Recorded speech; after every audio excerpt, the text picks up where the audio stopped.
CEO of White Buffalo Spirits. She will be appearing over here, I believe. Yes, and interview in the corner when it pulls up. All her information will be below on YouTube and Twitch. If you are painting along, it's on Twitch on our main page, or it's on the feed when we start it. And then you can email us at any time, woodburyhillstudio@gmail.com, or comment. And leave a comment. That's always cool. I guess that helps. Yeah, and we're going to bring in the interview in a few minutes, and we won't be speaking during that. We'll just be painting. So if you have any questions, just comment or email. Yeah, she'll be checking them as we're painting. So we'll try, we're not always good at catching them right as they come up. So be patient or stop back by in a little bit or something like that to see if we've answered or whatever. Yes, and then if you are painting along, we will talk more at the very end after the interview, and we will go over painting. If you are just here to listen, we will get started, and it's really great conversation. One thing I like about these is everything's kind of always been different. And this time we talk a lot about cannabis, CBD, more informative. And she's someone who knows a lot about kind of the CBD world, and she has a podcast called Conscious Cannabis. You can find everything on her Courtney Aura Freeman.com or anywhere on Instagram. Buffalo. Yeah, it's all linked to everything. I'll have it below, and you can. Yeah, we'll add all the links in. Yeah. If she has them all, I believe. You'll see them below. And I think that's it. Anything else? Please, if you're joining us, though, let us know. And let us know what you did or how it came out. Oh, yeah. If you drew, if you painted. Yeah, that's what I was going to say. We work in oils, but the reference, I mean, it's you'll see in a second. It's great for anything. You could even just pick up a sketchbook if you know. Yeah. And I'm going to go kind of looser with this one, I think. I'm going to try to approach it that way. And I actually just recently started painting. This was from a shoot Courtney and I actually did virtually. Yes.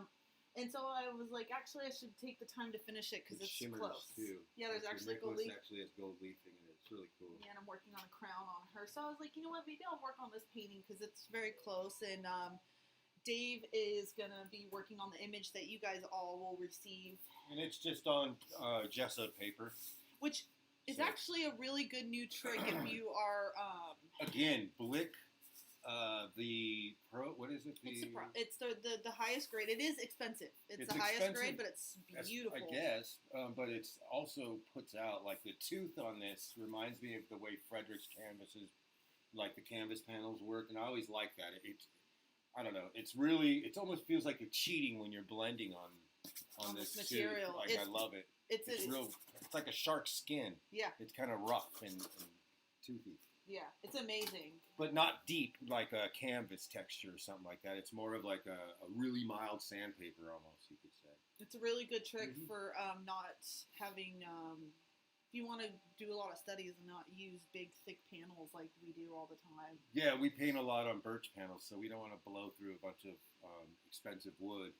Like if we're just trying to rush something or we're trying a new technique out or something like that, you don't want to. I don't know. You know how it is. It's expensive after a while. You're already putting in the money with the amount of paint that you're using. So, and I like to use a lot. So. that paper takes it. I've done chunks on there, and I've seen over time and dry. It's really nice. Sucks it up. But I'm working on birch on this one. This is a gesso panel of birch. Yeah. All right. We're going to get started. And like I said, any questions or anything, comment below on YouTube or Twitch. I'll keep an eye out, or woodburyhillstudio@gmail. And please, if you join along, tag the model. I know she would just love to see it. And all her information will be below. And we'll also...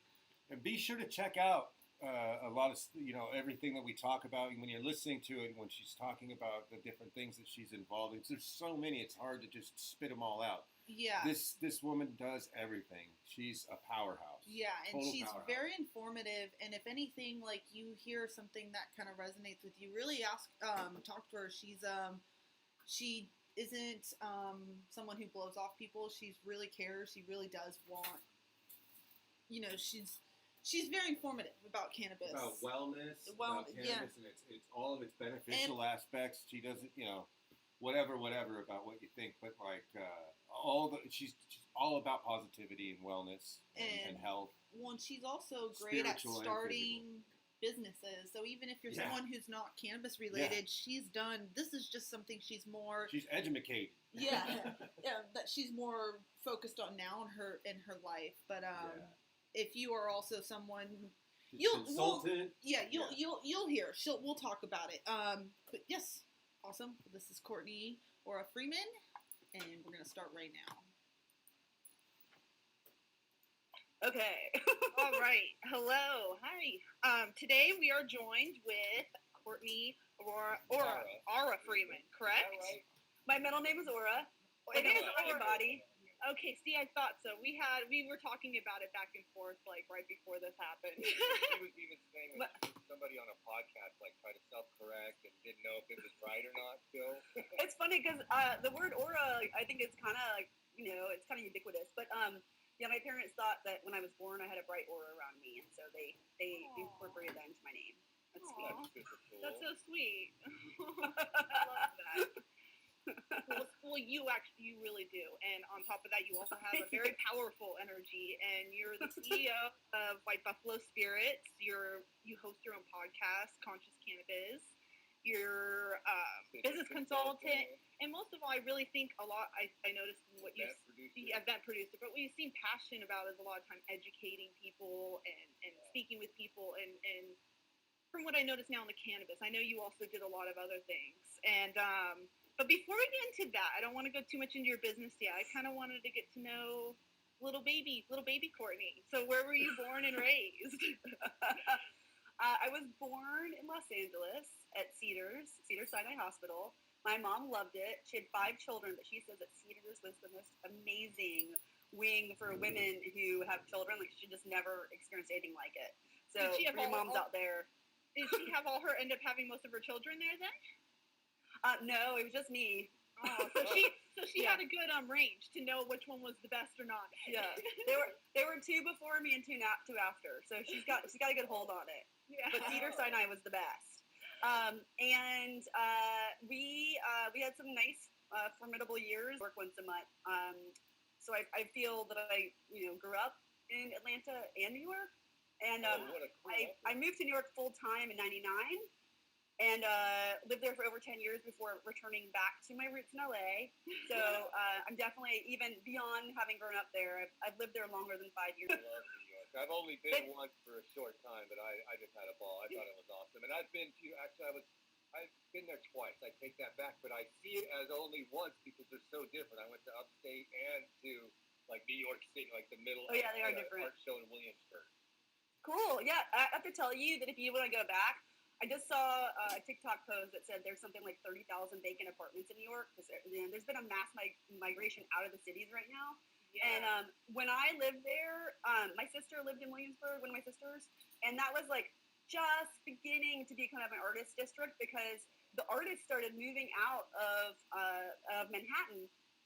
And I actually responded to this post and I said, I moved to California because I was like, all the artists are leaving New York. That's the culture. That's the integrity of our culture.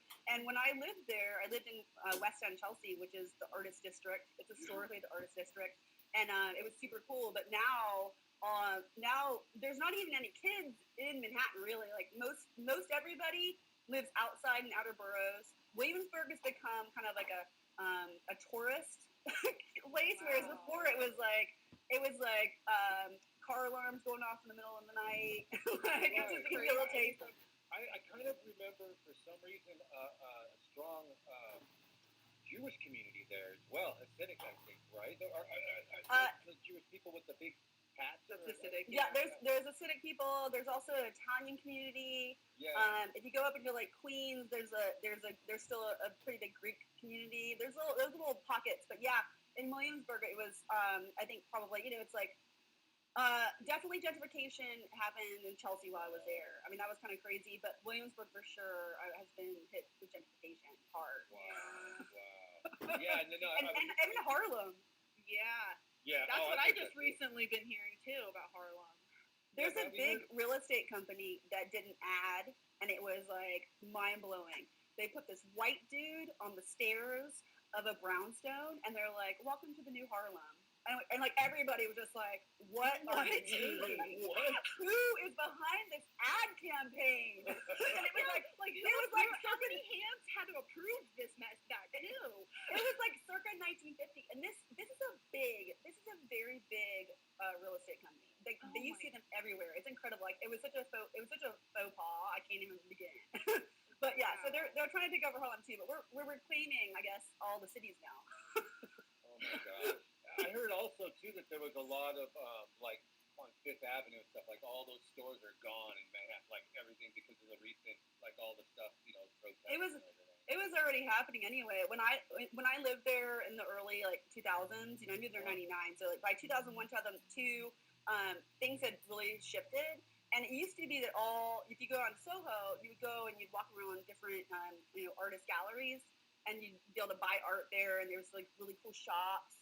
And by like 2005, I think Bloomingdale's was on Broadway, and like all of Broadway became just major stores. So yeah, we've been seeing that. And with Amazon, Amazon is just really putting a dent in all of the commerce. It's like it's incredible. I push people. I say, please support your small businesses and support them directly. Amazon has a lot of money, and the fulfillment. I mean, I know you guys are in Washington, it's your people, but the fulfillment centers are not getting a lot of good press. Oh no! You should see. I mean, they literally. I look out of my building. Across the street is one of their buildings. Their buildings are named really crazy. Like this one's actually called Houdini North, and they're named after the Amazon box that's inside of it. The lockers that you can go get your packages out of. That locker that's in the lobby is the entire building's name. Like, so that locker will be Houdini. Yeah. And you go in. Oh yeah, it's crazy. And then like they have it's insane. I send pictures to Brittany all day long. They have like a whole tree unrolled at the wallpaper in just the lobby. It's wooden wallpaper, but it's a whole tree just unrolled. It gets taller and taller. It's insane. When we beautiful. But they're empty now. That's what I was going to say. But it kind of sucks though, because as much as they go up, everything that they do is bringing people out of Seattle. So it's like they're building almost like their own. They just passed a huge tax on them here. Yeah, huge. But when we first moved here, that's gonna be the only tax that they paid, because he doesn't pay income tax, and Amazon isn't paying taxes either. And so it's like, and did you know this? The deal they made with the U.S. Post Office, which, by the way, we're taking USPS back. USPS, buy stamps. Yeah.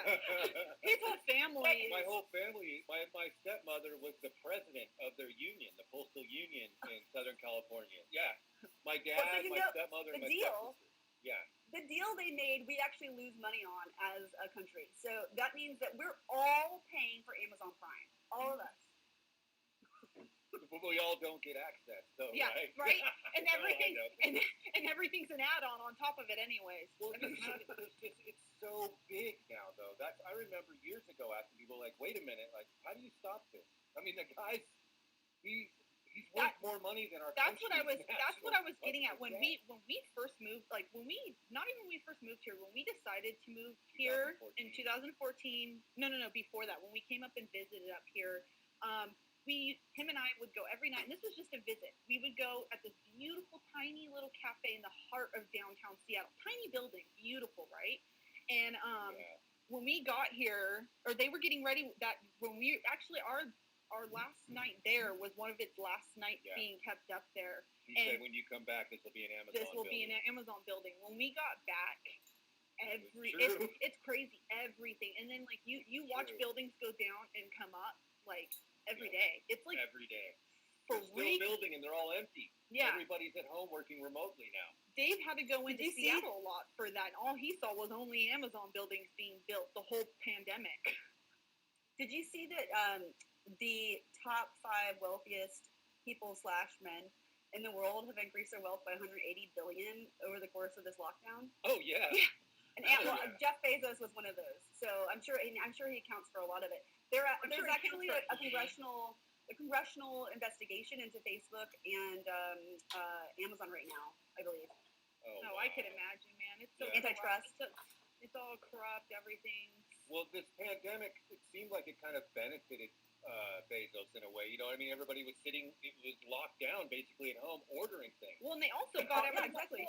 but they also got so many people that now dropped one job, and not everyone had this kind of job that's sound. You could have just been working at like Wendy's, and then if you get or whatever, and you lose your job, well, a lot of people were actually going to work at Amazon during all this. So they, other than just making everyone's money, they were also taking employees that from like all these kind of in between businesses that probably would these people would have worked at other businesses before it. Let us express gratitude for the employment from Amazon. And mind you, I feel that I have to set up an Amazon shop. I've been working on it. It's very complicated. I've been working on it for a long time. And I found out that they not only do they create their own white label brands in the marketplace, you have to be approved for specific categories. And once you're approved, you can be competing with one of their brands in their own marketplace. So I'm really glad this confessional thing happening, because it's kind of like, I don't know. I mean, it's your marketplace. I get it, but it feels like a lack of integrity. And I'm paying you to try to get this account set up, but it's hard. Is it? It's so challenging. It's so challenging.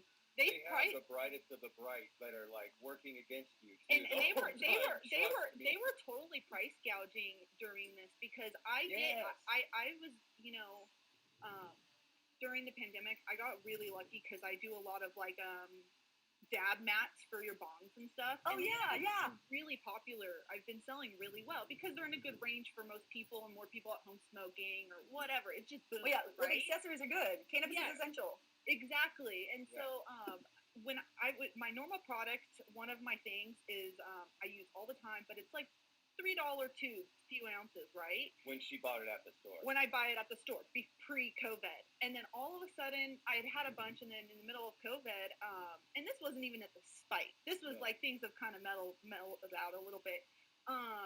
It was $8.99 or something. On Amazon, it was $8.99.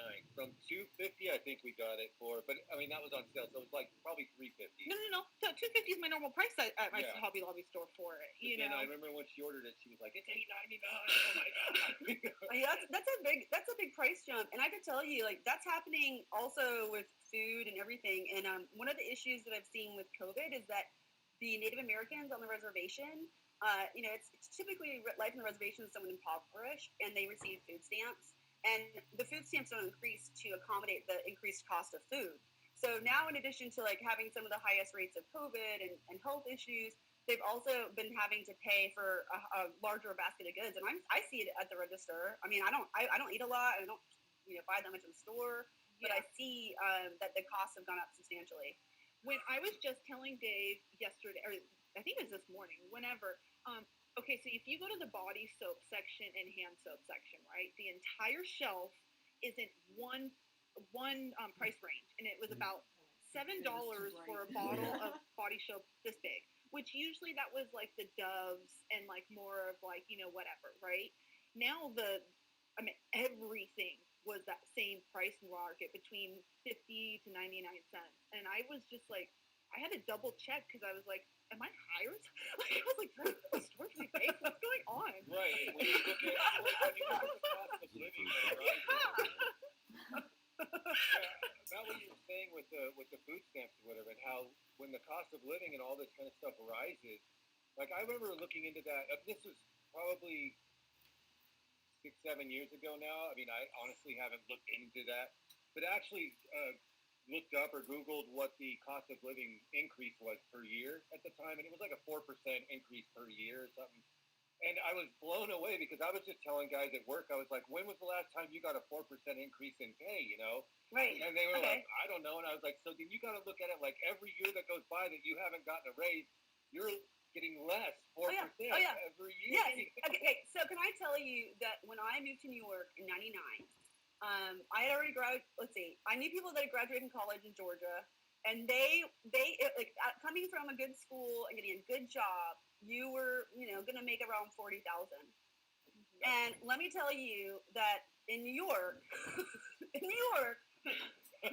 like 2005, same thing. It was like, if you went to a really good school and you had a good job, you could be out of college, you could be hoping to make $40,000.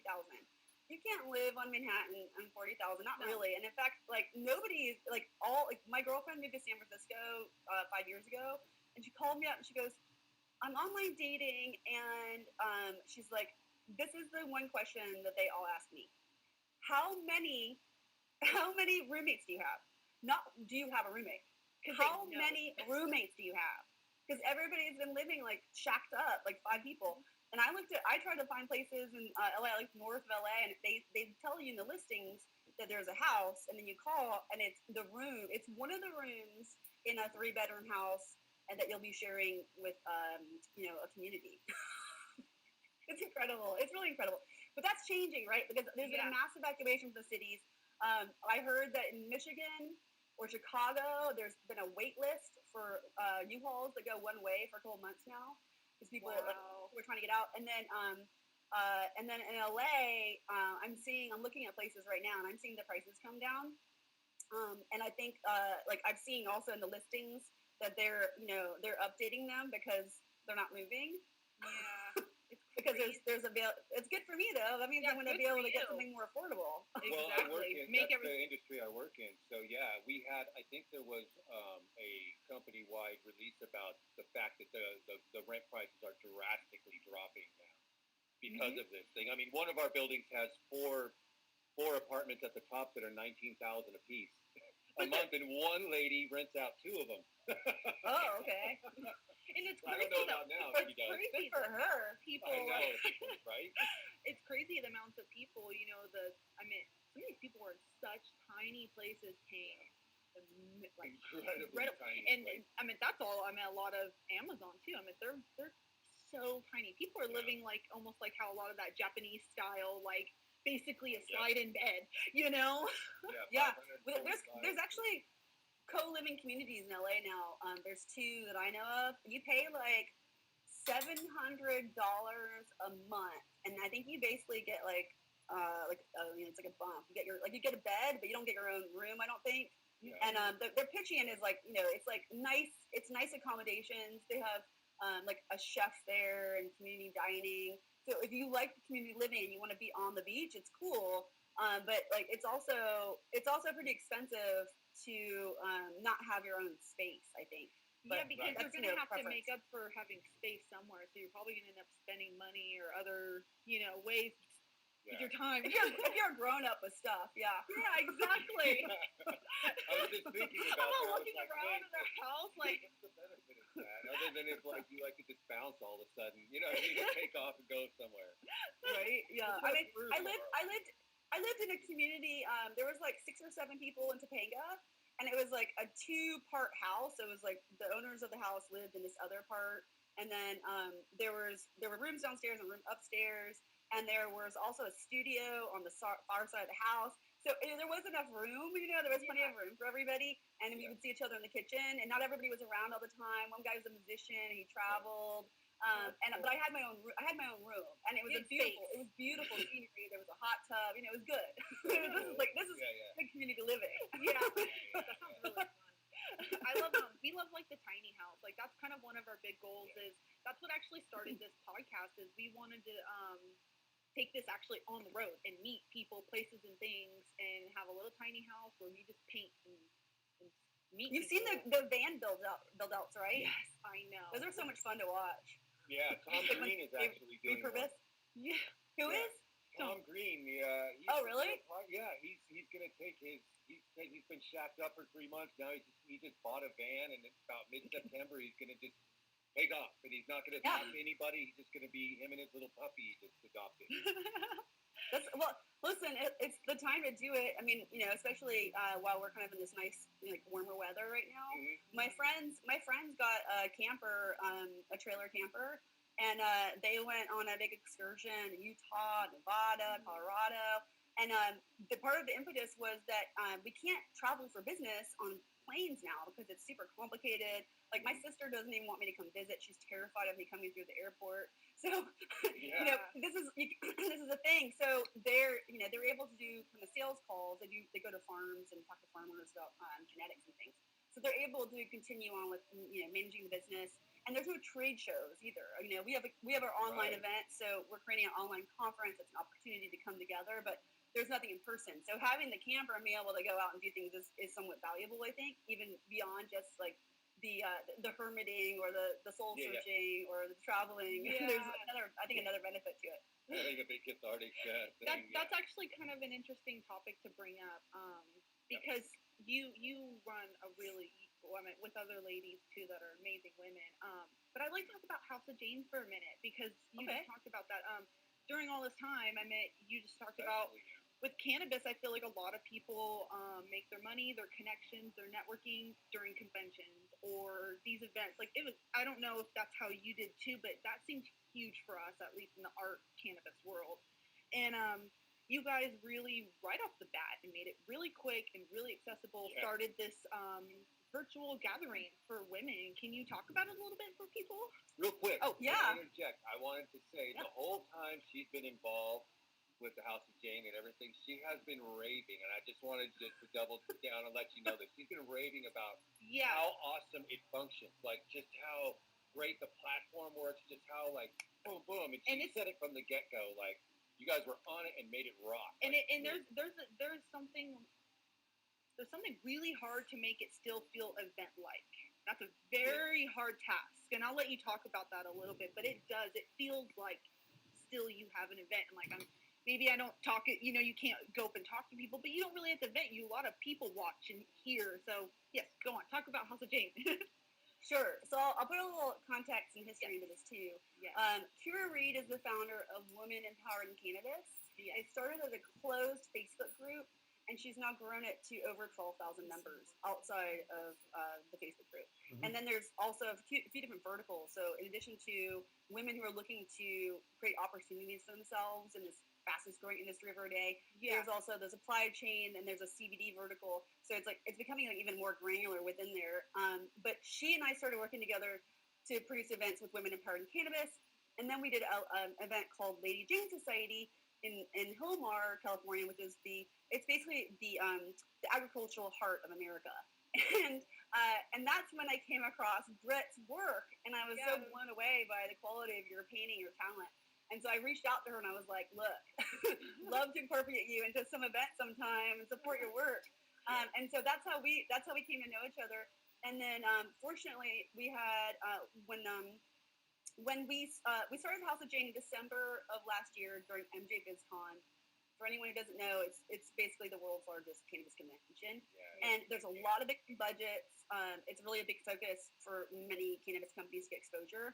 And we joined up with Toketivity, which is another women's organization. They have chapters around the country and then also now internationally, and they're focused more kind of on culture. So like women who care about consumption, but also care about the culture of medicine, etc.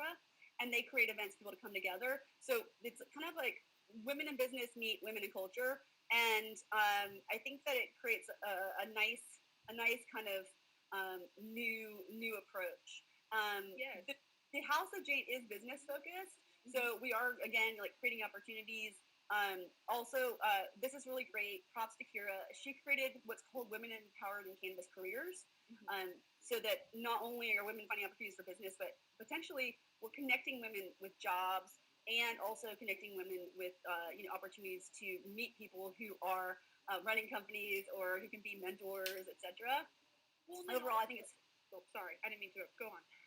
I was just saying, I think it's inspiring. It is. But December, we started House of Jane. We secured a mansion in Vegas, and we had over 250 women come, and it was beautiful. It was incredible, and the house was super cool too. It had an in-ground trampoline, which I've never seen before. It was a ranch. Yeah, it was really cool. But the event went really well, and we said, well, we'll continue on with this. And we had planned to do satellite events with other major conferences, and we wanted to engage more people in the cannabis cultivation in California. So we said, let's do Hall of Flowers, because they were going to have an event in Palm Springs.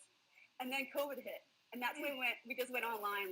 We went online like that, because Toketivity had a platform, and they were doing online events with that. So it was really easy for us to just go online. And I think, I think we're the only game in town. I don't think anyone else is doing events of this quality with this team smoothly running And there's like, I saw another cannabis summit, but it's not. I don't think it's anything like this. And but to get combined between White Buffalo Events, which is my company, Cocativity and Women Empowered Cannabis, our network is like 44,000 women. Yeah. All like, and that's primarily in the United States, and I would say concentration on the West Coast. Mm-hmm. But definitely, like, we've had speakers come from Florida, from New York. Oh wow! And it's pretty cool. It's a force. Well, it's kind of the way it's moving, anyway.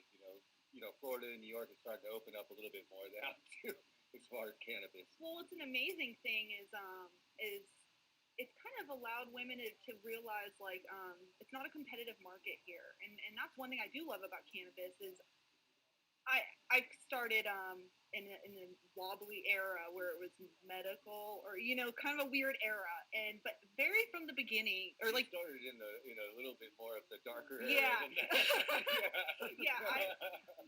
I've definitely been raided, but we know that you were doing God's work, girl. She was. No, she actually was. It's funny because she would tell me how much, like, her parents were cool or whatever, but they were like, come on, it's, you got a what hard are you work. Just growing some weed, you know what I mean? It was like, no, it's actually hard work, like really hard work. Yeah, I've worked in a few different operations, but I mean, one thing I've always known and I've felt in the cannabis industry is, like, it really has always tried to drive women. Like, I know it's had a rough beginning, but I feel like it's something that's always tried to keep women involved. And then lately, it's just been, like, shooting off. And I love that you guys are, bringing women together, saying, like, there's no competition. We all are here just as equal as dudes. There's no who's the only chick getting the spot. And I love that. Mm-hmm. That's one thing I love when I go there. There's this great vibe of everyone not trying to compete or just this negative space. I love what you guys do. I really do. Well, I think it's amazing. I think it's interesting that you're approaching it from that angle, because I've been working in the industry since 2015. I started out contributing to Mary Jane, the journal, and when I started in the industry, there was still a lot of like sexualization of cannabis. Yeah, and there was like the hoochie stuff.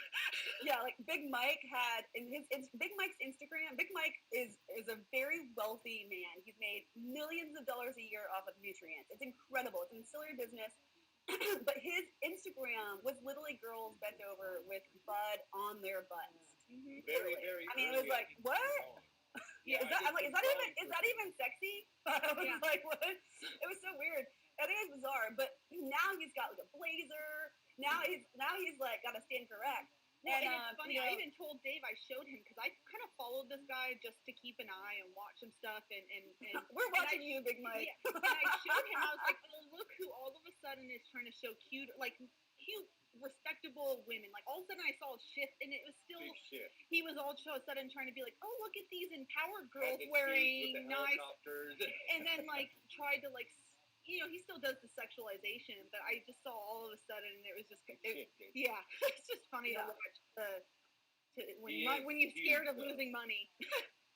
Well, and I think also, like, it's very, like, in terms of cultivation, if you're on the farm, it's kind of a different thing than when it's, like, this gritty, like, underground, growing in your basement with lights, and you don't want the helicopters to know with the infrared. It doesn't, there's different things. I think and so I think at the distribution level, it was more like, it was farther from the plant, and it was more about, how do we sell?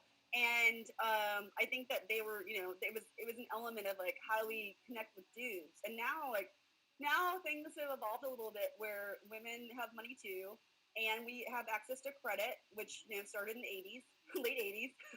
We can buy a house now if we want to. Things have shifted a little bit. So I think we're seeing that shift come through in this as well. And I think also, like, the medicine women are coming out. Like, we've been, in hiding too, and we're like, hey, guess what? This is saving lives.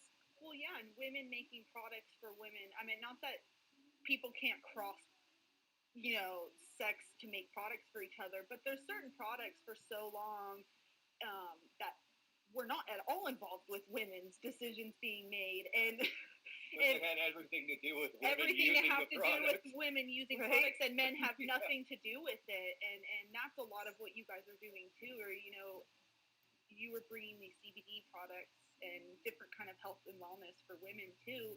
And I think that's something that's been a huge shift in the cannabis industry. You guys have really kind of pushed women's health and wellness, I think, in a very positive way. I want to give props to Dank Gals. I don't know if you know who they are, but they started out making glass for bongs and what have you, and they had a real hard time pitching the dispensary owners who were men. Mm-hmm. And now the founder of that company has gone on to create a very successful CBD skincare line called Kana. Oh wait, So, I think I know probably that one. seen it. Yeah. I mean, she's done really well. Yeah. So there's been an effort there to it used to be that people also thought that men consume more than women, but the studies that I've seen said, and this was even like 5 years ago, but said that it was really only like a 5% discrepancy, essentially, that women consume just as much. And now we're finding, I think, that that if you look at the women's consumption, it's probably not as much concentrated in smoking. Like a lot of women have a stigma around the smoking, and so they might try an edible, or they might try a CBD topical for pain or something along those lines. But my mother she consumes cannabis chocolate for migraines, and I recently got her a CBD, a 1-to-1 tincture with CBD and THC, and she said it's really helping. She's gonna try something new now. It's ground hemp in capsules, because I've heard that that is very helpful for moderating pain, which is so interesting. Because I would think the oil would be better, because the oil has if you use a carrot oil like MCT, medium chain triglycerides, it carries the cannabis to the brain, which scientists believe it helps to flush out the plaque from the blood-brain barrier wall, which can prevent dementia. Oh, wow. It can prevent dementia, which is Alzheimer's related, etc. So it's really good for your brain. I recommend it for anyone that's elderly, or just as a prevention measure. But it's really interesting to know that ground hemp, which is the actual flower that goes through your digestive tract, would be helpful for pain. So I don't know. We'll see what happens. But I'm hearing really good things from some other people. I'll keep an eye out with that. Oh, he wanted to backtrack. When someone mentions migraines, like I'm someone who knows quite well about this. I used to get cluster migraines like once a year, like for 2 weeks out of the year for some reason. Just for a solid 2 weeks, I was afraid. I usually am afraid to sleep because they wake me up during my sleep, and I just wake up in excruciating pain. And real quick, I would say, I'm not going to go into a big old thing about it, like on the story, but I got the idea from watching a discovery thing on in Germany, them working with a tartrate or a tincture with LSD, an LSD tartrate, where they remove the hallucinogenic effects of the LSD, but it's what he was originally trying to do, Kaufman, when he was messing with the LSD. Anyways, they were giving it to this guy who had to breathe pure oxygen all day just so he could stand, because the pain would just shoot through him. Yeah, he was in convulsions all day. They would put this under his tongue, and they would just subside, just like the CBD with the epileptic seizures. Sometimes. Yeah, it had the same effect on him, and they were saying it had to do something with like what a pacemaker does for a heart, it does for the brain. And it was helping with that. So I was in the middle of a migraine one time in a dark room in our house, and we had some chocolates that a friend gave us at his house that had mushrooms in them, psilocybin mushrooms in them. We still had, they were in the shape of like the old school glass Christmas light bulbs outside, that the bigger ones. Cute. They were wrapped in tinfoil, and they were just chocolate with like maybe a gram of psilocybin inside of them. And so I would just nibble, because Lord knows I didn't want to be high while I was having a migraine. It was literally the smallest nibbles. Like, he was taking little, I was shaving it with my shaves. And it wasn't even enough to get like the tingles of getting high. I would have to eat 2 to hallucinate of these chocolates. So this is what I'm saying. I would just shave the chocolate with it, wait 10 minutes, then I'd shave it again. And after the second time I did it, the migraine went away to where I came out into the light and sat in the living room with her and said, it's gone. And then for about 5 years, he didn't have a fit at all. And then, yeah, and he was very consistent with them. They were very consistent, maybe seasonal, or, I know they're caused by different things. And just recently, it had just picked up just this month. So I'm like, maybe it can last for some amount of time, or if you don't like the mushroom treatment, you, Yeah. Brittany was reading while I was in the middle of, I was sitting in a bathroom, just sitting on the toilet at 2 o'clock in the morning, Just dying. just trying to stay as dark as I could, crying. I mean, I was in tears, and she was reading online that if you go to the emergency room with a migraine, they'll give you pure ginger. So she happened to be cooking with ginger earlier, and she started shaving it, and she wrapped it in a ball of toilet I paper. gave him a bunch of ginger. I just pressed pure like the size ginger. of a marble, and I swallowed it whole with a glass of water, 2 of them, and the migraine was gone in 15 minutes. Yep. Wow, that's good to know. I'm going to share that with my mother. Yeah. But you raise a point that with the House of Jane, it's not just about cannabis. We've really broadened the scope so that we're talking about plant medicine. And at our, we had an event, our last big event, we had Double Blind come and talk, which is a magazine that's focused on research around psilocybin and other plant medicines. And Madison Margolin's working with them. She's a journalist, and her dad is actually going to be one of our honorees for the Oracle of the Green Rose. But he defended Timothy Leary in his defense case when he was arrested for cannabis possession. Well, actually, I think it was trafficking because he brought it across the border from Mexico. Oh yeah. But yeah. So we're welcoming all the plant medicine. You know. Yeah. We'll see. What things are advancing, and there's also like with all the plant medicine. Like if you look at ayahuasca, the indigenous people said that the plant spoke to them, and that's how they knew to create this blend of different plants to create the ayahuasca brew. Oh wow. With mushrooms and chocolate, that combination is really nice because the chocolate adds a kind of euphoric component, which can be like uplifting, which is really nice. Like if for my in-person events, I would make a water infused with black peppercorn.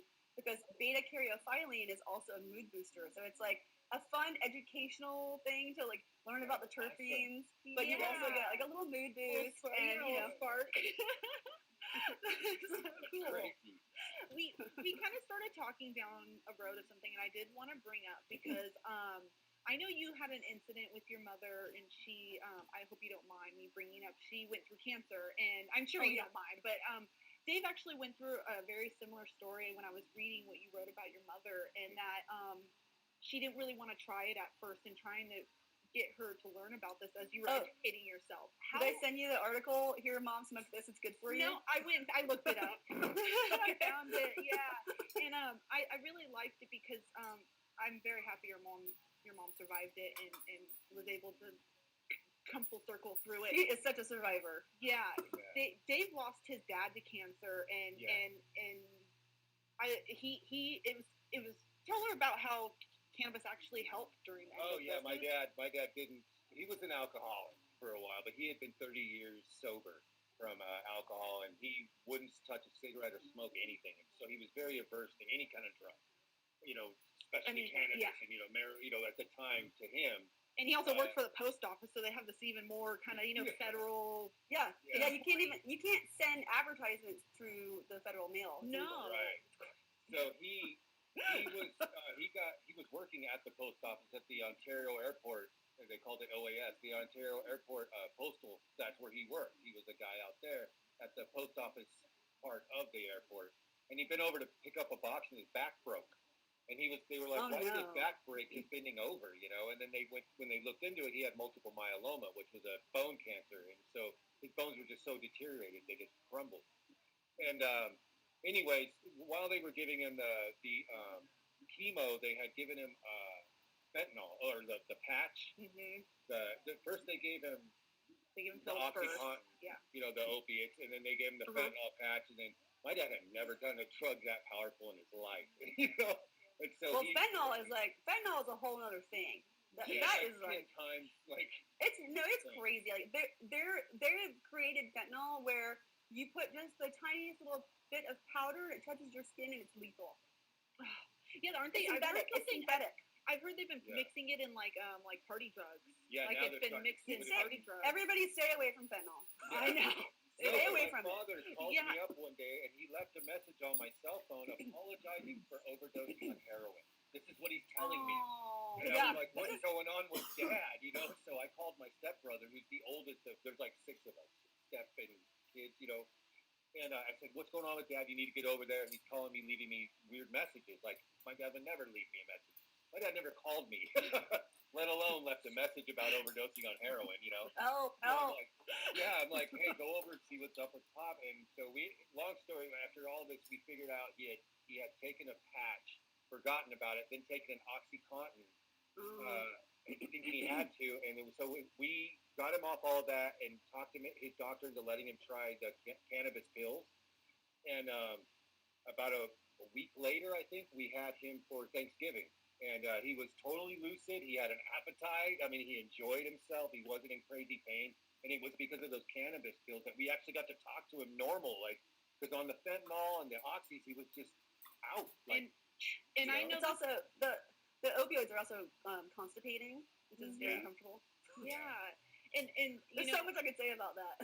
I know. So much. And So I know that you're pretty. I'm sorry to hear about your father, by the way. Well, no, he was the cannabis gave him back to us for Thanksgiving. And we lost him short after. But and you're someone who's you're very well educated in the CBD and all these kind of different avenues. And I read that you kind of researched a lot of this.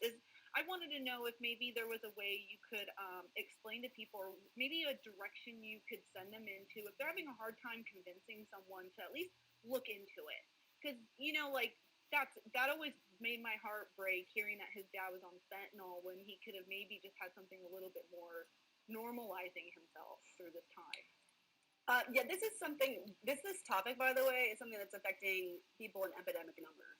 I mean, it's pretty incredible. I don't know if you're like, I lived in Portland and Seattle for a little bit when I opened up new markets for basically an Airbnb for executives.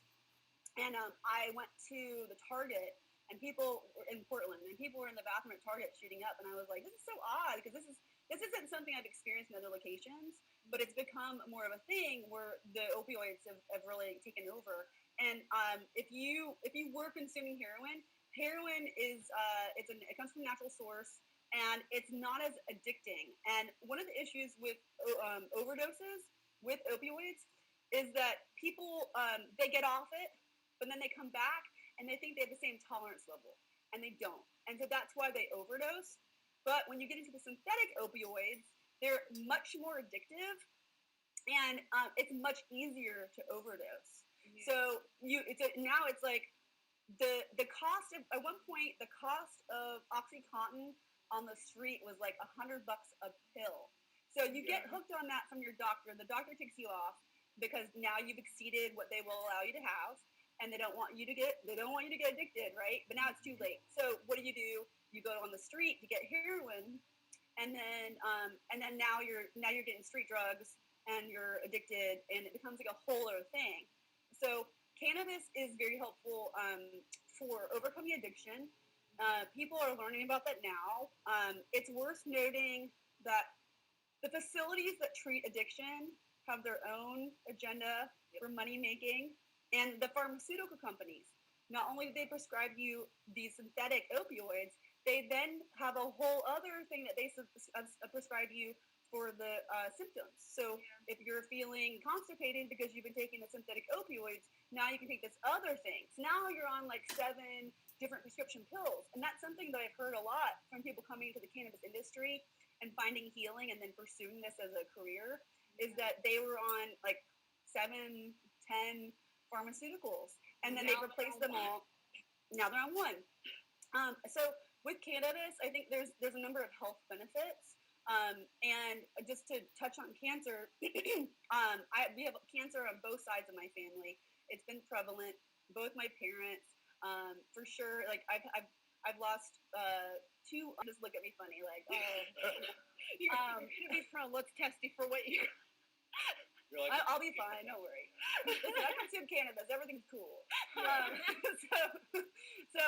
When I worked with CK Sciences, they were doing research in Israel and the Technion Institute to identify how we can combine different strains of cannabis or different combinations of cannabinoids, terpenoids, and flavonoids to treat specific types of cancer.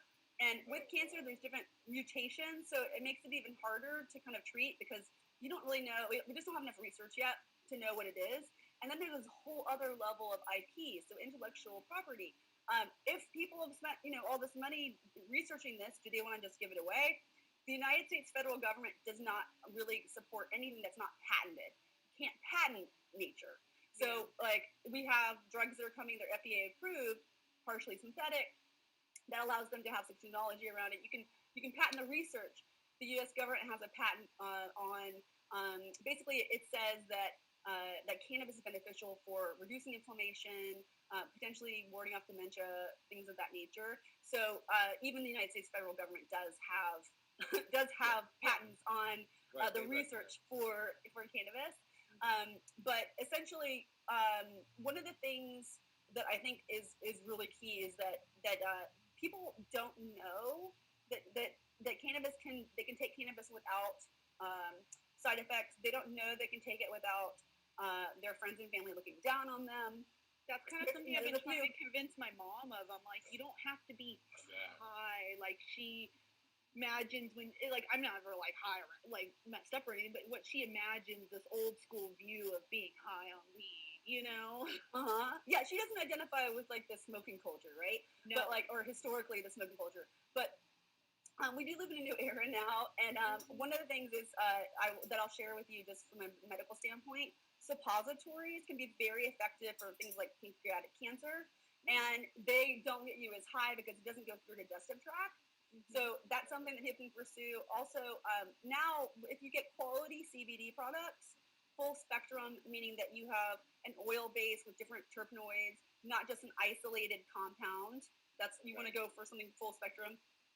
In my opinion, I think you have better results. We call it the entourage effect, and it means that these different parts of the plant are working together in synergy. Oh, okay. Yeah. Right. Yeah, so I think that's really key. And then also identifying what your consumption is. So you don't have to smoke. You can take an oil, and that oil can be a supplement. So when we get into it's very challenging to get supplemental approvals in the United States. I don't know if you all are familiar with stevia, but stevia is a natural sweetener, no carbohydrates, it has medicinal value, and there's no sugar in it.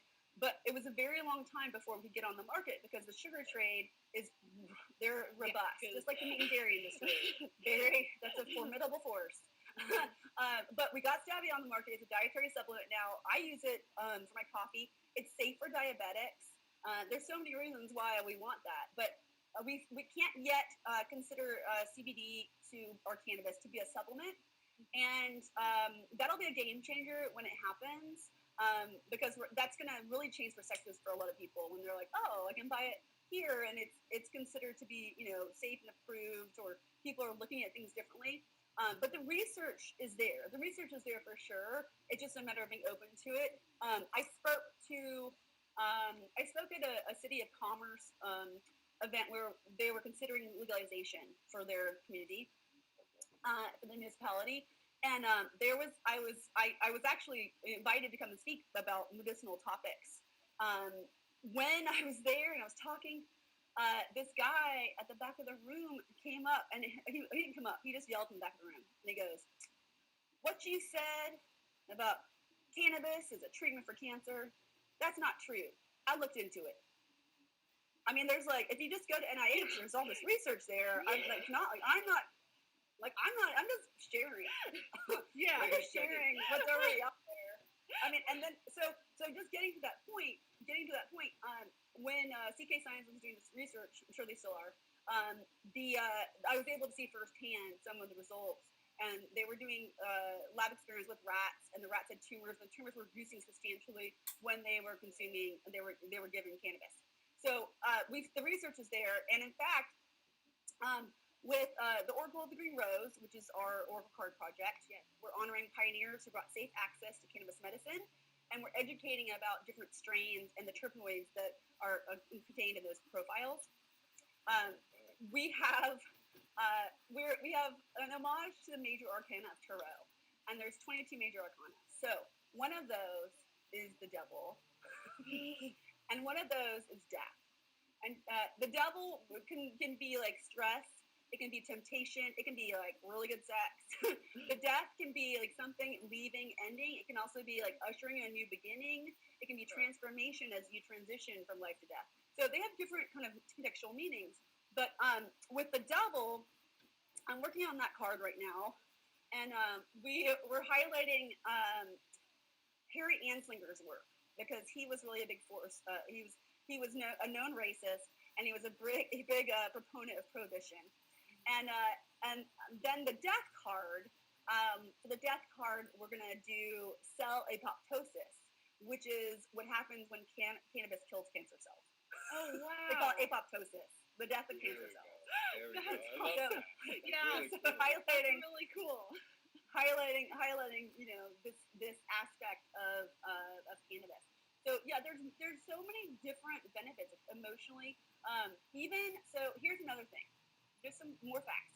When the American Medical Association approached our government and said, please don't take cannabis away from our pharmacopoeia because we don't know all the benefits, and if you take it away now, we can't research and we won't know, right? Right. Even then, they had research. There was a scientific study that they cited, and it said that cannabis is unique in the entire plant kingdom because it helps to uncover the subconscious.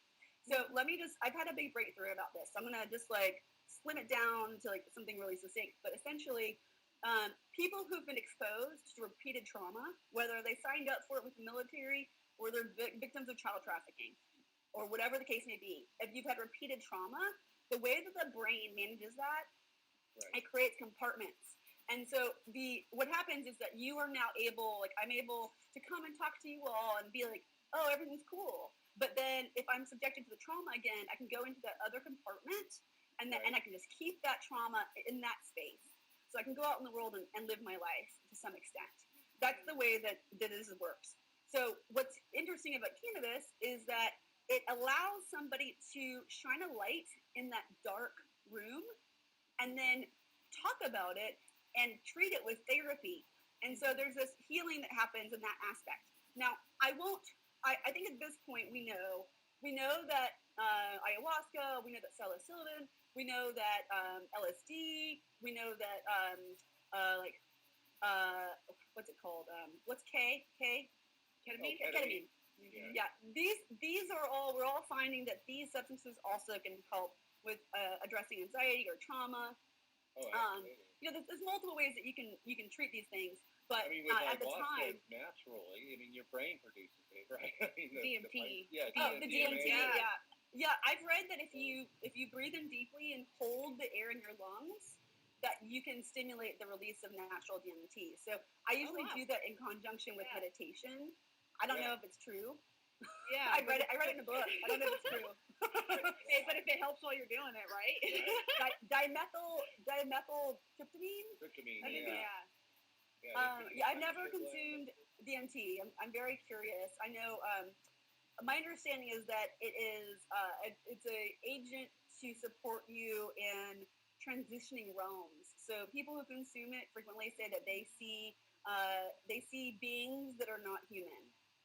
I actually I read a book called The Yaqui Indian's Way of, it was Don Juan or Carlos Castaneda's Yaqui Way. Anyways, I read that book, and in there they talked about the devil's weed.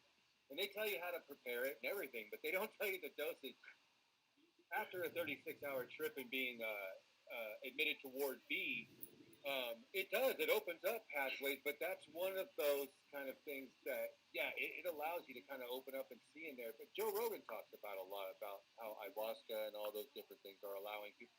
I mean, they're allowing people to deal with if they're terminally ill, like if they're going to Come to pass terms away, with it. all that. It helps out a lot with that kind of stuff. It's interesting. Well, so your mom doesn't need to get into all that, but but she's.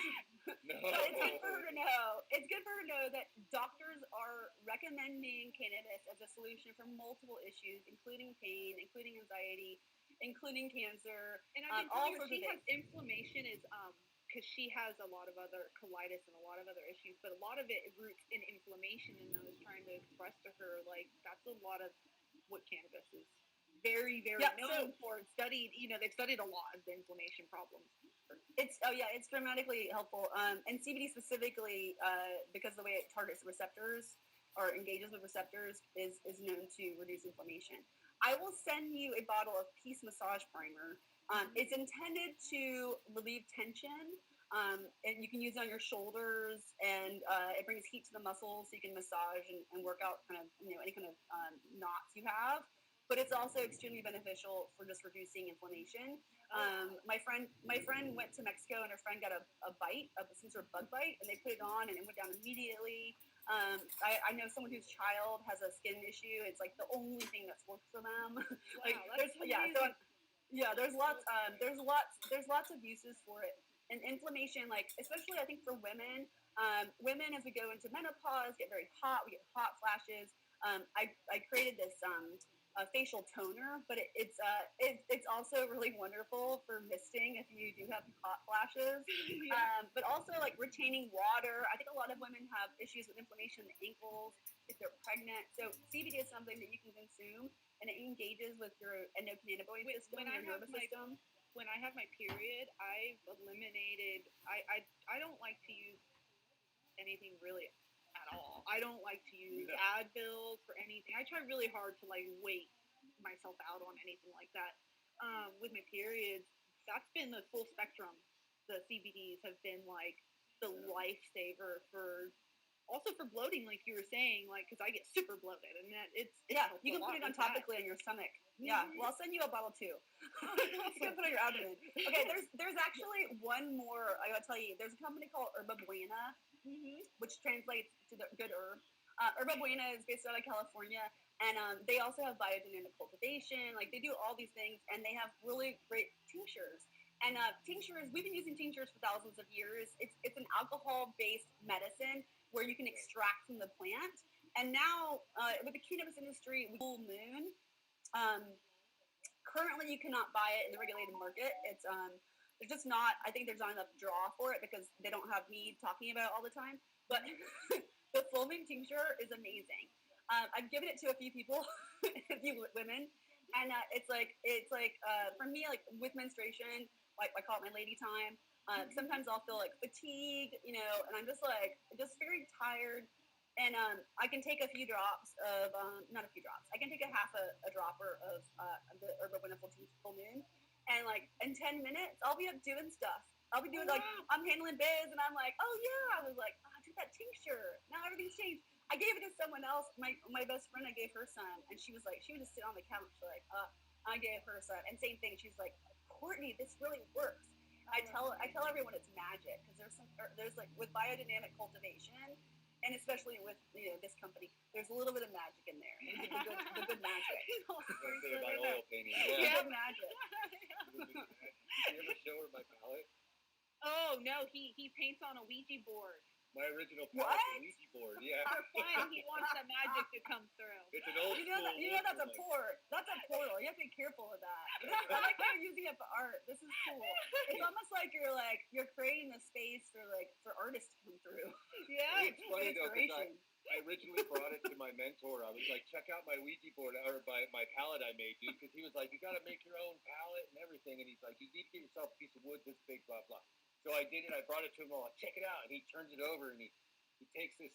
He has a rusty spike. He had a hand blown red glass crown of thorns made, and he had it. He used to hang on this big rusty spike like it was supposed to be from the crucifix itself, And he takes this rusty spike and he goes bam, and he carves this like cross in my Ouija board, like in the middle. And I was thinking in my head, I'm like, wow, that's like so heavy, and so deep. And he goes. Darks, mid-tones, he goes, darks, grays, mid-tones, highlights. And I was just like, oh, it's just a lesson. Like, it's just an educational thing. But he's the one that he's the one that taught me that. He used to say there's magic in oils. There's magic in oils. Wow, that's cool.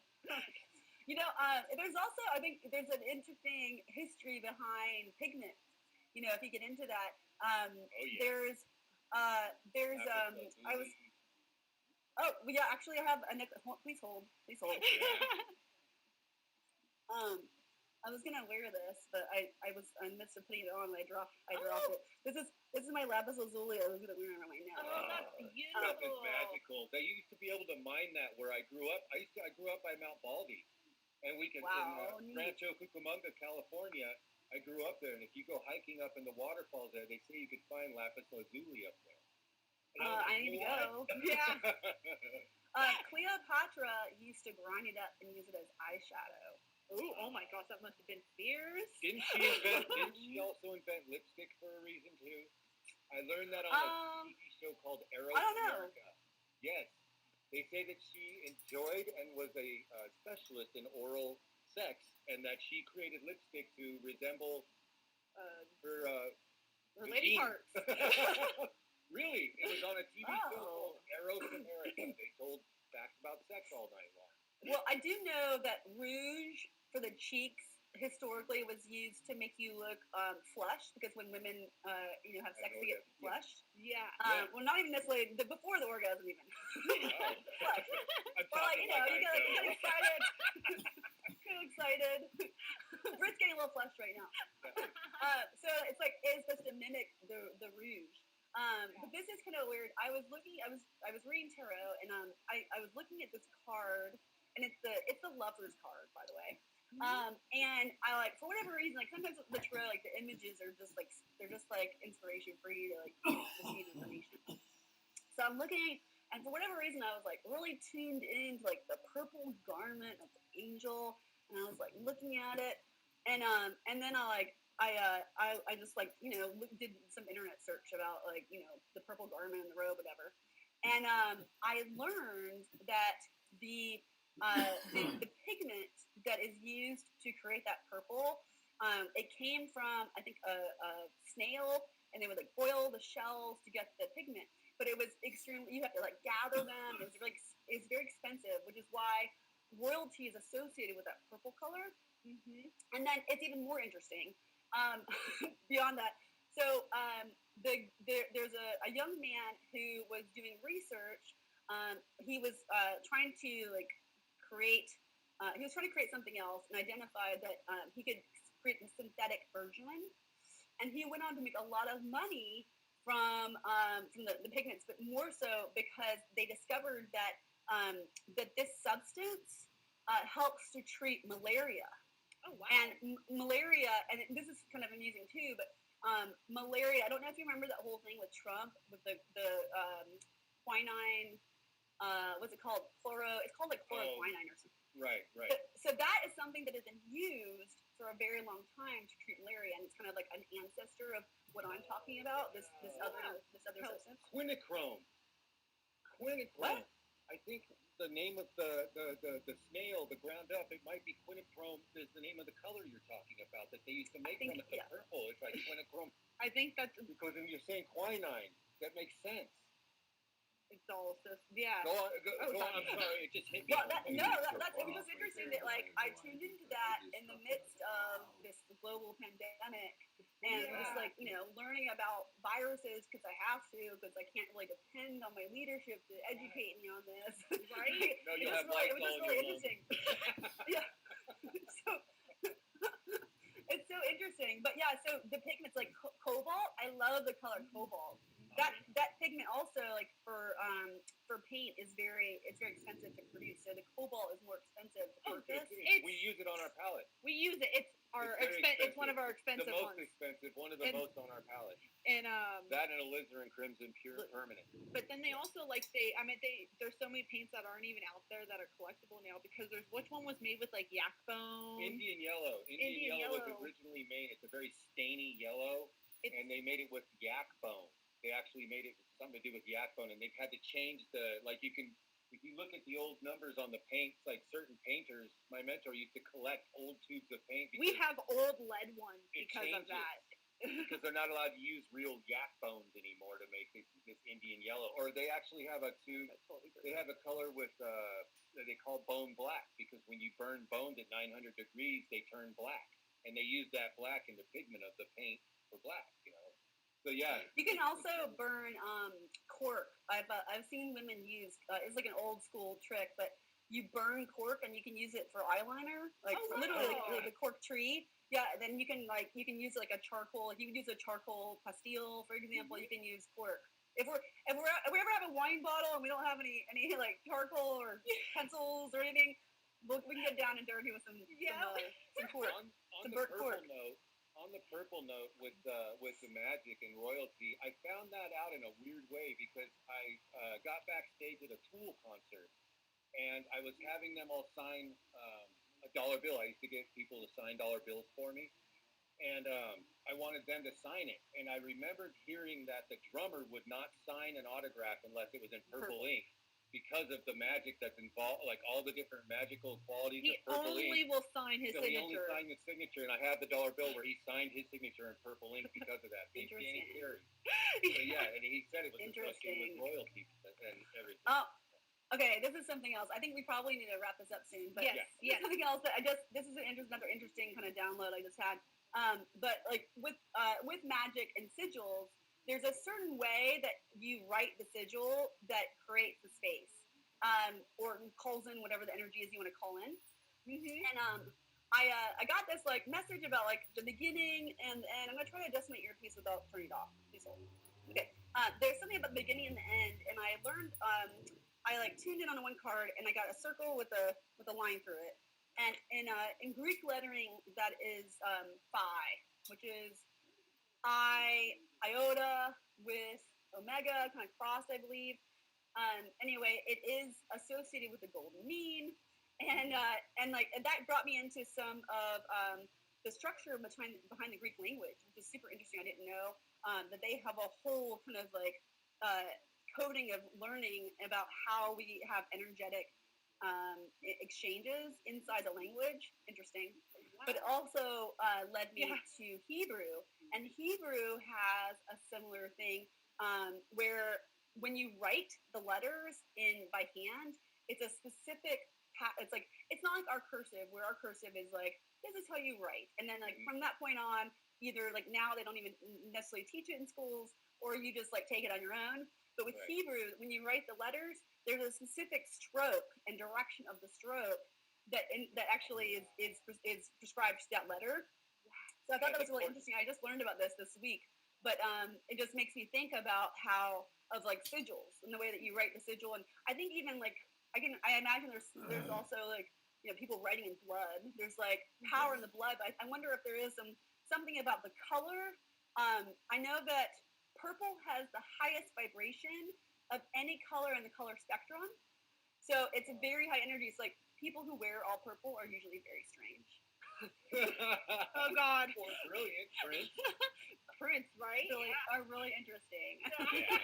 There's nothing wrong with being strange. No, there is not. No. I agree with you. Real quick, because you are as powerful and smart as you are, who's it going to be? And because it's interesting to me, I want to really know from you I kind of imagine who our current leader is and the comments you've made. So who is it going to be? Who's going to win this next one in November? What's your prediction? Because of the VP's I roll my eyes with cannabis and her current statements on cannabis, how she's changed that.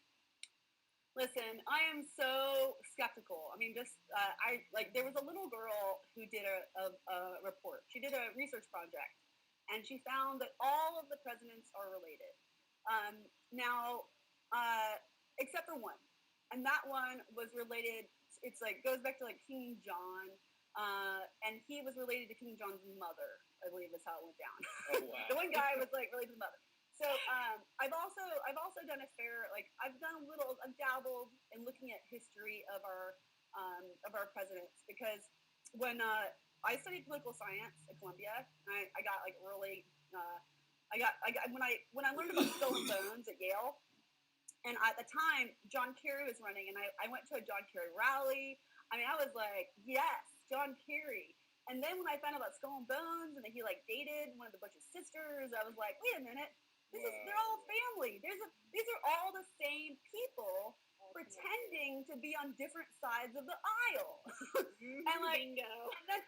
And then I looked into Bush Senior, who, by the way, like his history is not cool, not cool at all. I looked into him, and like they've got a legacy of like 200 years in arms dealings. They're supporting. They're literally making decisions about going to war. They're profiting from the arms, and then they're profiting from the rebuild from Halliburton. Dick Cheney was the head of Halliburton. He took over the presidency basically for George Bush Jr. And there's a whole like there's all. You should see the artwork he did about this time. He has a lot of artwork. You know. No, You gotta do art to process this. Yeah, have you ever seen the Elmer Fudd thing with the Elmer Fudd where he's got Bugs Bunny hanging upside down and he's got a shotgun in his hand? Like I changed Elmer Fudd to Dick Cheney because remember he shot that attorney in the face with a and said he thought he was I remember. Yeah. And then What about the guy who was smothered in his sleep when they went? That was like another excursion. There's the Justice. Remember the Justice? He got anyway. So yeah, that's a whole other podcast. So then let me just tell you, like, I started. I was registered to vote before I was 18 years old. You have to be 18 to vote. But I was registered before I was 18. I have been out signing people up to vote. Rock the vote. Promoting rock the vote. Yeah. Like I've been a big proponent of making your voice heard. And the more I've learned, the more I've identified that I don't think it matters. I think the Build a Murder group decides who's going to run. They run, and there's might be a little bit of chance. But if you look at Hillary Clinton's election, she had the popular vote. I went to, when I was in school, I was in this gold leadership group, and I went to a luncheon for Hillary Clinton. I was a big Hillary Clinton proponent. And when the election happened, she won the popular vote. The Electoral College, didn't happen because of the Electoral College. But what came out in that election was that she is a nefarious person.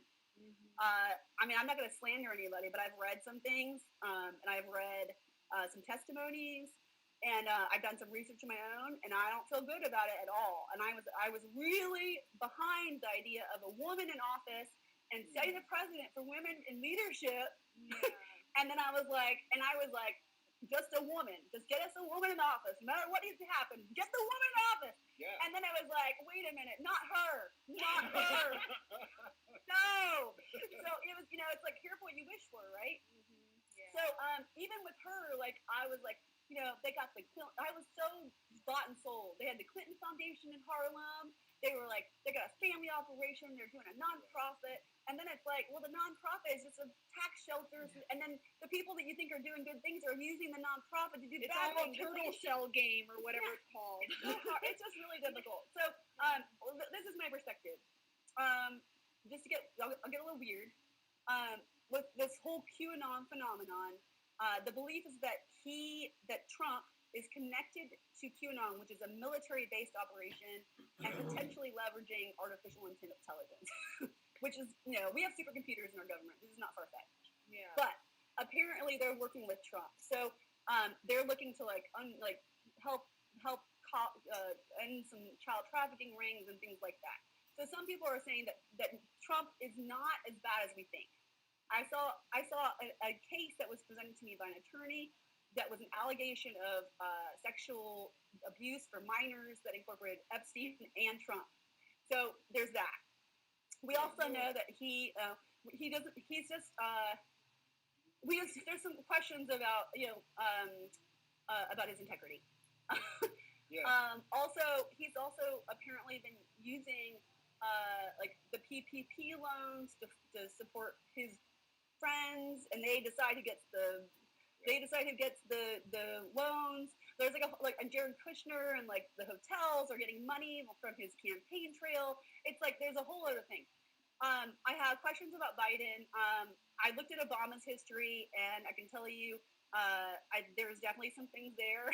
There's also, I forgot. I was like, oh, maybe you don't have to be born in America to be president because there was Obama. But then I was told that they say that he was born in the United States and that somebody actually resigned in Hawaii because they wanted him to basically falsify documents about his birth certificate. Right. I don't know. So Obama, while everybody loves Obama, and I do feel good about him. I think I think he's questionable too. Yeah. And Biden, there's a lot of allegations about his treatment towards women. So let's just get to Kamala Harris. Let's do this. Let's get Kamala Harris in office. There's more women of color running for Congress than ever. And in fact, I think we're going to see a takeover. And I was thinking about the other day, I was like, what if this country was run by Black women? What if? What if?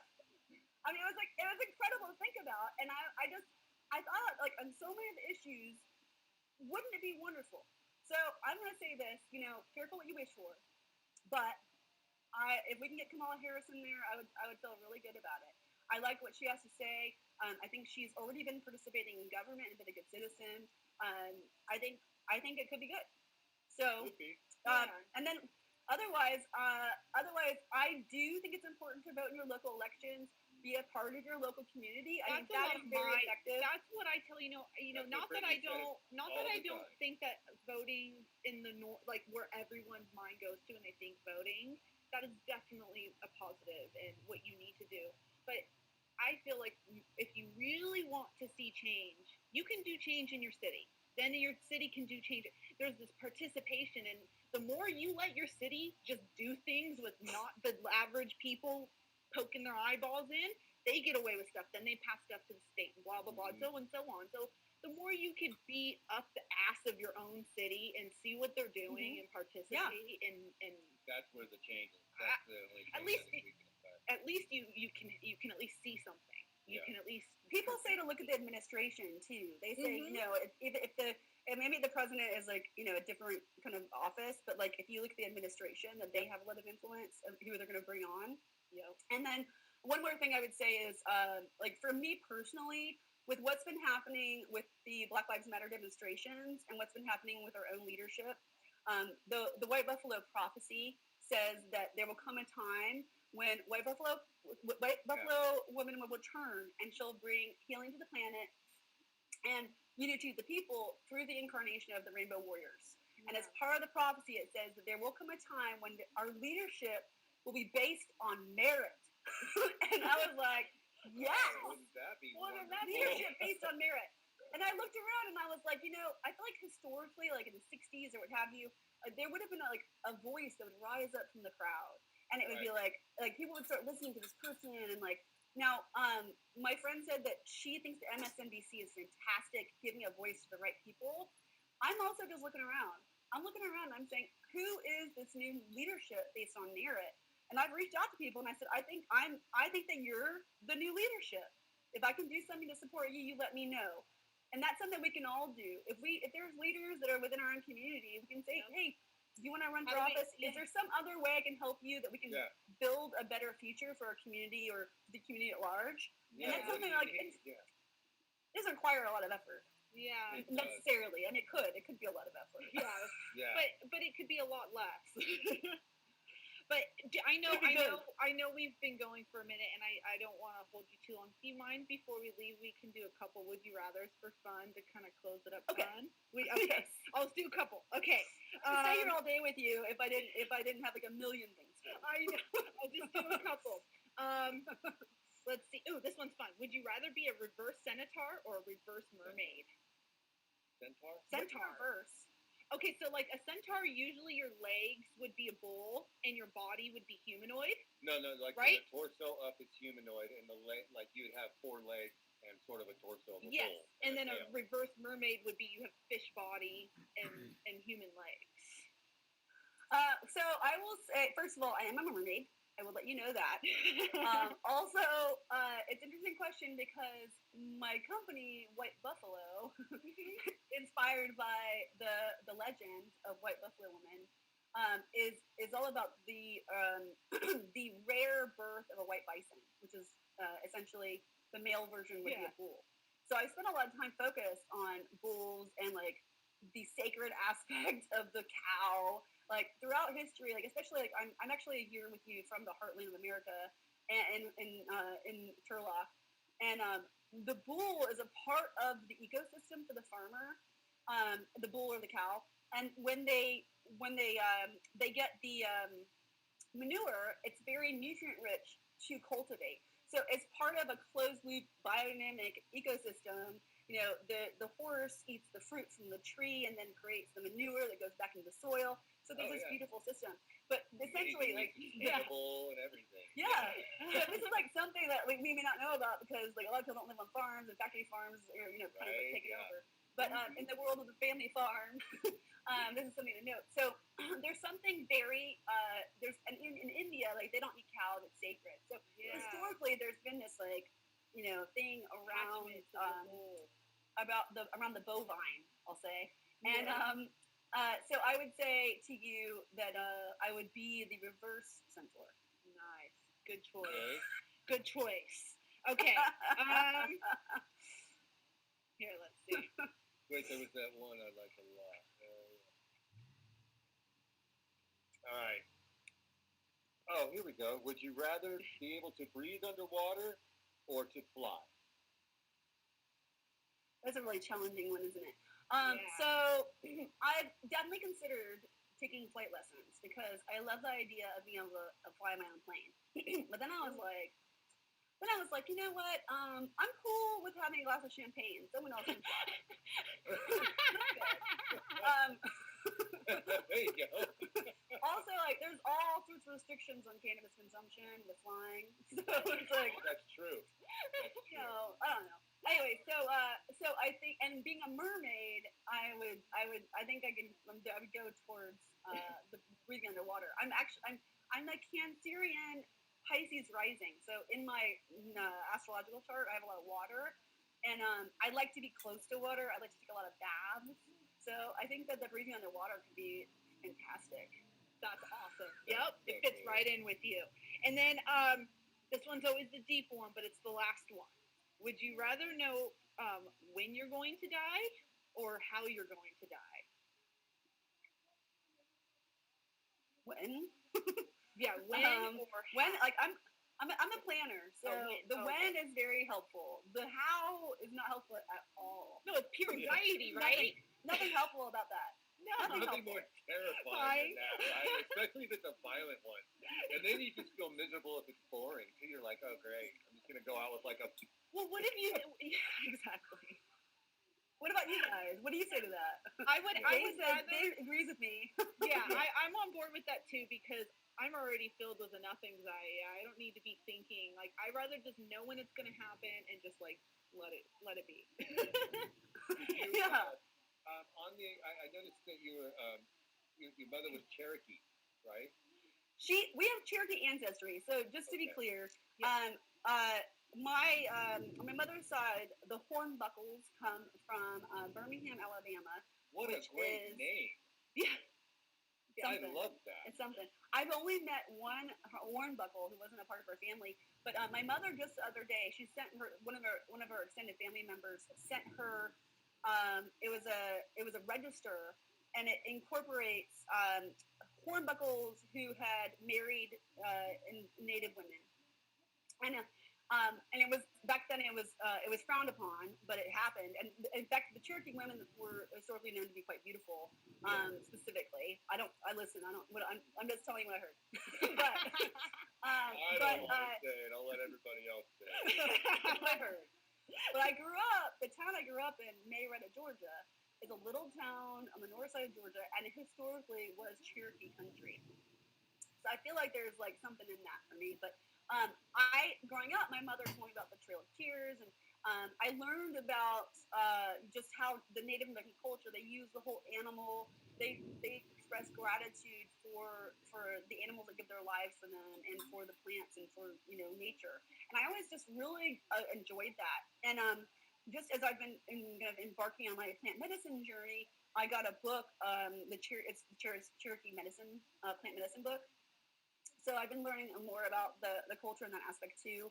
And with our White Buffalo products, I especially the skincare, I try to incorporate a message of educational around the culture. So, for example, white willow bark is great for reducing pain and inflammation. Native Americans have been using it for hundreds of years. That's in the Peace Massage Primer. So I try to incorporate that because I think for me, I just really personally resonate with that ideology. But I don't have any detail in terms of what percentage of Cherokee we have. I believe that it's just a few generations back from my grandfather, where we're Cherokee.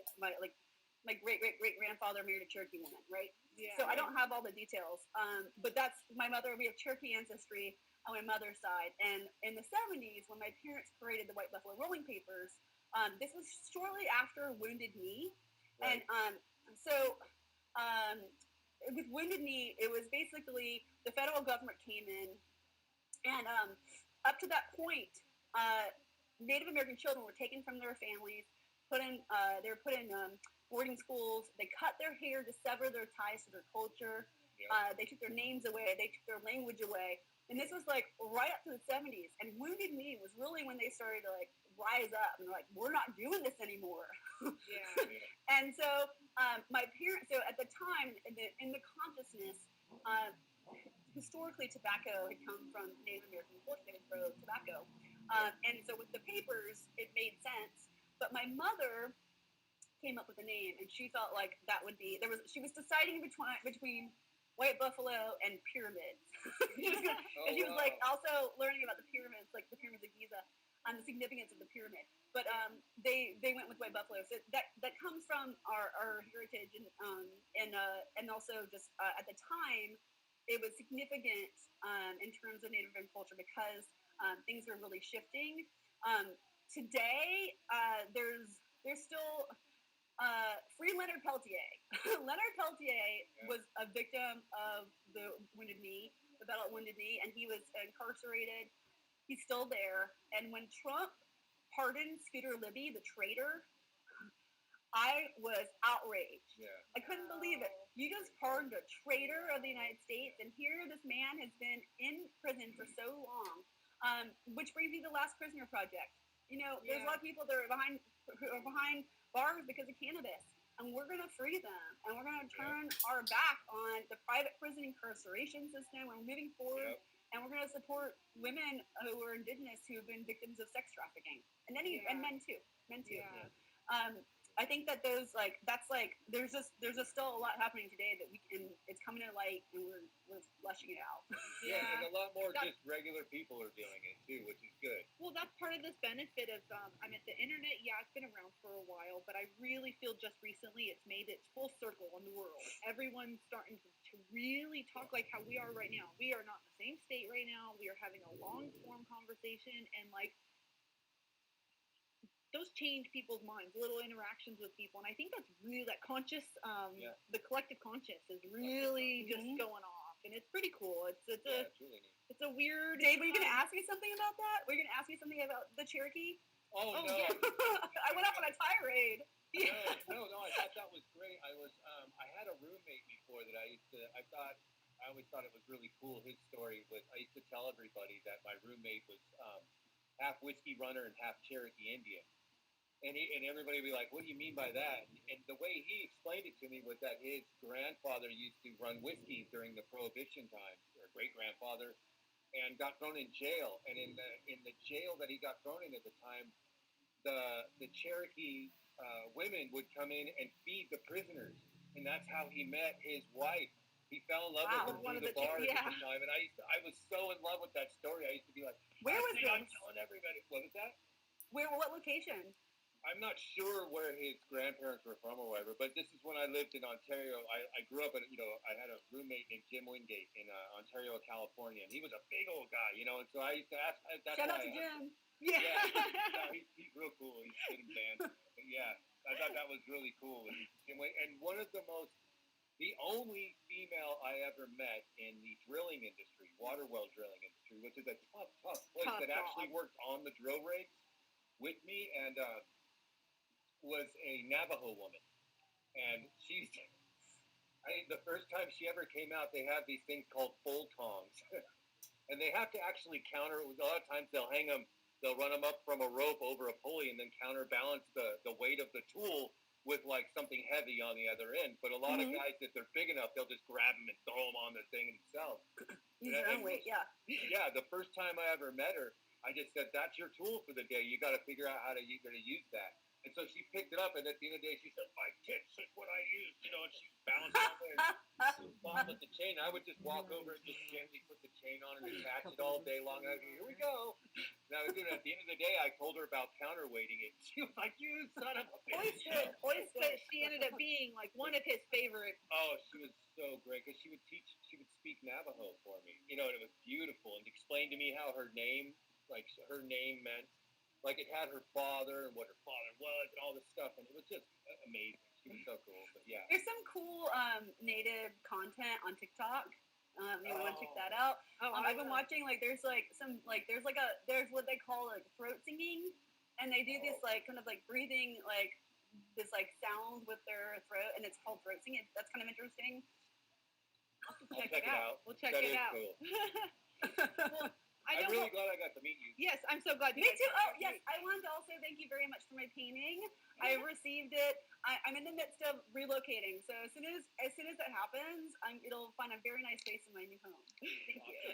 Yeah, thank you. Mine will be there too. He's a way faster painter than I am. I'm a slow cook. I've seen you paint. You painted that still life in like an hour at the House of Jane. Oh yeah, that one. I was blown away. I was like, oh my god, she just did that? That's how she It's learns, done? though. She learned sitting in a room with people that have been painting for their whole lives. Like, that's how. So to I her, just that was how listened. you did it, super fast. And so. I do little tiny. I like little tiny canvases because it's like because I'm a program manager. I get satisfaction from finishing projects. Yeah. I have a painting I've been working on for 3 years. It's been in storage for a while, so I haven't been able to work on it. But it's the largest canvas I made the canvas by hand. Oh, awesome. It's the largest canvas I've ever painted. So it's in progress. But I typically will do little tiny canvases because it's so I like to do the little tiny things, and then it's I send them as gifts to the mail. It doesn't cost me a lot, and I'm able to do them very quickly. Yeah, that's the way to do it because I have the problem of never knowing when to. I think I purposely do it. I get that's an artist thing. Yes, I get Artists they're never done. You have to Yeah. step away. Artists are never done. I know. You just have to step away. Yeah, exactly. But before we go, I'll definitely make sure everything will be embedded below. But where can people find you? And I'll make sure to put links and everything. Listen, I'm here to spread the good word and bring light. So if I can be of service to anyone, education wise, let me know. I'll plug myself real quick. Platonic4.com, Plaetonic4.com is our consultancy. And we support businesses with product development, branding, go-to-market strategy. It doesn't have to be cannabis or CBD. It can be anything. Real estate, you need a business plan, whatever. Just let us know. We have a team. WhiteBuffaloSpirit.org is where we have our wellness lifestyle brand, CBD skincare products, and then we also have merchandise for the cannabis enthusiast and the Oracle of the Green Rose educational card project /game. White Buffalo Events, white-buffalo-events.com is where you can learn about the House of Jane event series. We will have our big summit on September 30th, and then we have monthly online events for women to come and network within the industry, second Wednesday of every month now through December. And then I do speaking, I write, I do art. So there's a number of things I'm into. If there's any way that we can communicate and I can support you, let me know. Instagram. Yes, Instagram. Courtney Aura Freeman on Instagram. White Buffalo Spirit. White_BUFLO. Platonic 4 is on there. It's a good place to reach me. I'm also on LinkedIn. I'm everywhere. If you just look at my name on the internet, I'm a marketer, so I'm pretty good with SEO. Yeah. Not hard. Awesome. Thank you so much, Courtney, for doing this. Thank you. Thank you all. It was so wonderful. Thank you so Thank you much. very much. Thank you. Have a good really rest of fun. your day. Thank you. Okay, you too. Bye. Bye-bye.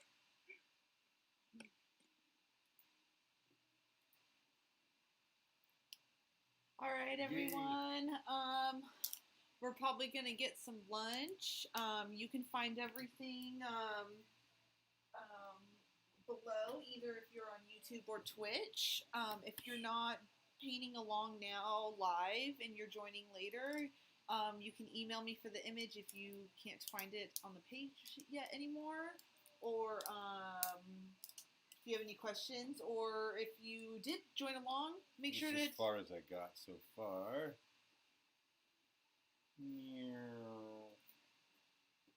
I just was, like I said, working further, getting close Mhm. now, just working on starting to get the crown in and the ray around her.